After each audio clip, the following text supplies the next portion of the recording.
مکمل چاند کی رات تھی۔ چاندنی جنگل کی سنسان سڑک پر دودھ کی طرح پھیلی ہوئی تھی، مگر اس روشنی میں بھی ایک عجیب سا پراسرار خوف گھلا ہوا تھا۔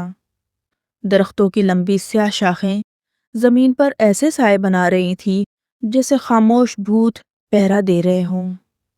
ہوا آہستہ آہستہ چلتی تو پتوں کی سرسراہٹ یوں لگتی جیسے جنگل کوئی راز سرگوشی میں سنا رہا ہوں۔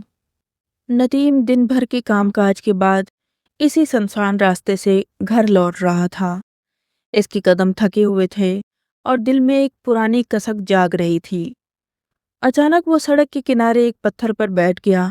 خاموشی اتنی گہری تھی کہ اسے اپنی سانسوں کی آواز بھی سنائی دے رہی تھی۔ اسی خاموشی میں اسے اپنی محبوبہ کی یاد آ گئی۔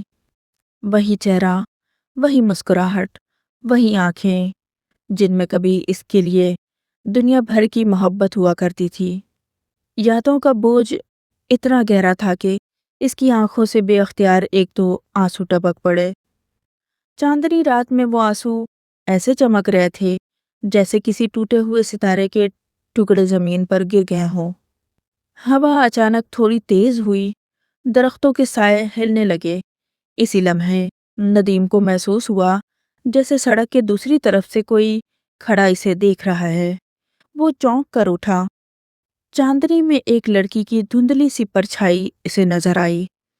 لمبے بال، سفید سا لباس اور چہرے پر وہی مانوس سی جھلک۔ ندیم کی سانسیں جیسے رک گئیں۔ وہ آہستہ آہستہ اس کی طرف بڑھا اور بولا، تم؟ اس کی آواز خوشی کے مارے یا حیرانی کے مارے کپ کپا رہی تھی۔ وہ واقعی وہی تھی، اس کی محبوبہ، وہی محبوبہ جو کبھی اس کے لیے گھر سے بھاگ کے آنے کو تیار تھی، مگر پھر اچانک اس کی زندگی سے غائب ہو گئی تھی۔ ندیم حیرت سے اسے دیکھتا رہ گیا۔ تم یہاں اتنے سال بعد؟ لڑکی خاموش کھڑی تھی۔ اس کی آنکھوں میں عجیب سی نمی تھی، جیسے برسوں کی تھکن اور انتظار دونوں جمع ہو گئے ہوں۔ جنگل کی خاموشی اور گہری ہو گئی۔ چاندنی درختوں سے چھن کر ان دونوں پر گر رہی تھی۔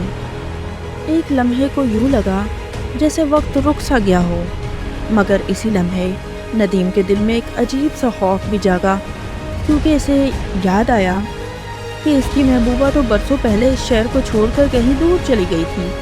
پھر یہ لڑکی کون ہے اس سنسان جنگل میں اس رات؟ وہ لڑکی کون تھی؟ جاننے کے لیے پارٹ 3 کا انتظار کیجیے۔ شکریہ۔